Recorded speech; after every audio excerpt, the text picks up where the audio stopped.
पढ़कर के बड़ा आश्चर्य होता है। जावाली नाम के ऋषि, उच्च कोटि के ऋषि, जिनके संबंध में वेदांतियों में प्रसिद्ध है शुको मुक्तः जावालिर मुक्तः, शुकदेव जीवन मुक्त हैं, जावाली ऋषि जीवन मुक्त हैं। ऐसे ब्रह्मविद वरिष्ठ महान ब्रह्मज्ञानी जावाली ऋषि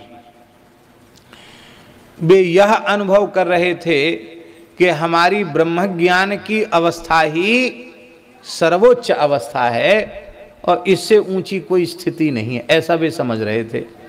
और भगवान का अनुग्रह हुआ, भगवान ने सोचा कि ये इतना बड़ा ज्ञानी हमारे प्रेम की महिमा से वंचित है, इस पर कृपा होनी चाहिए। तो ठाकुर हैं, क्या लीला किसको दिखा दें, ये तो यही जाने। तो महर्षि जावाली विचरते हुए मेरु पर्वत के, सुमेरु पर्वत के निकट पहुंचे तो उन्होंने क्या देखा, मेरु पर्वत की उपत्यका में एक सुभद्र वेदी पर एक देवी विराजमान है और उसकी अंग कांति से पूरा वन्य प्रदेश उद्भासित हो रहा, चमक रहा है उसकी कांति से। अपूर्व सुंदरी, अपूर्व लावण्य से युक्त वह तपस्विनी, ऐसे लगता है मानो अखिल ब्रह्मांड के ब्रह्मर्षियों का तप तेज ही उस रूप में प्रकट होकर दर्शन दे रहा हो। आश्चर्य हुआ, ऐसी कोई दिव्य शक्ति है। तो सहज ही जावाल ऋषि का मस्तक झुक गया।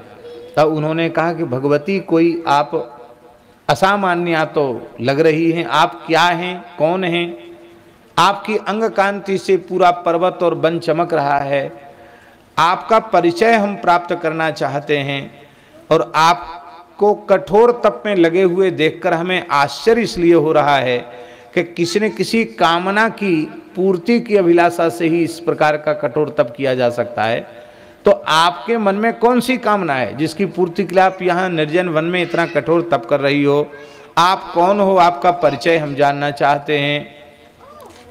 तो वो देवी बोली कि ब्रह्म विद्याहमतुला योगींद्रैर्मृग्यते चया।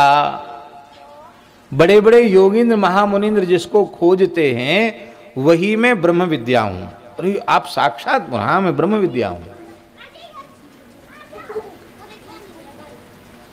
आप तो आपकी तनिक कृपा कटाक्ष होते ही जीव आत्माराम आप्त काम पूर्ण काम परम निष्काम हो जाता है, ब्रह्मानंद में डूबा रहता है। और आपको स्वयं को कौन सी कामना रह गई? तो ब्रह्म विद्या बोल रही है, ध्यान से सुनो वैष्णव धर्म की महिमा। ब्रह्म विद्या कह रही है कि तथा च शून्यमात्मानं मन्ये कृष्ण रतिम बिना। ब्रह्मानंदेन पूर्णाहम तेनानंदेन तृप्तधीः। मैं तृप्तधी हूं, मुझको अतृप्ति नहीं है, मैं ब्रह्मानंद से परिपूर्णा हूं। लेकिन कृष्ण प्रेम से वंचित होने के कारण मैं अपने को सूना अनुभव कर रही हूं। मुझे पता है कि वह प्रभु श्री राम ही सब जीवों को प्रेमदान करने के लिए नंदनंदन श्री कृष्ण के रूप में अवतीर्ण होने वाले हैं और वे सबको प्रेम देंगे। तो मेरी इच्छा यही है कि मैं ब्रज में गोपी बन के जन्म लूं और ब्रज में गोपी बनकर जन्म लूंगी, भगवान का दर्शन करूंगी, उनकी मधुर लीलाओं का दर्शन करूंगी, मुझे सहज कृष्ण प्रेम मिल जाएगा। अब तो जावाली ऋषि ठंडे पड़ गए। अरे बोले, जो इस विद्या की अधिष्ठात्री शक्ति हैं वे भी गोपी बनना चाहती हैं, तो हो गया, अब हमको भी गोपी ही बनना है। तो उन्होंने कहा कि अब हमको कृष्ण मंत्र का उपदेश करो जिससे मैं भी गोपी बनूं, मुझे भी तपस्या करनी है अब। तो महाराज जी पद्म पुराण में लिखा है कि ब्रह्म विद्या ने उन्हें कृष्ण मंत्र का उपदेश किया और जावाली ऋषि ने कठोर तप किया। कितने समय तक तप किया? उन्होंने लिखा है महाराज जी 9 कल्प तक।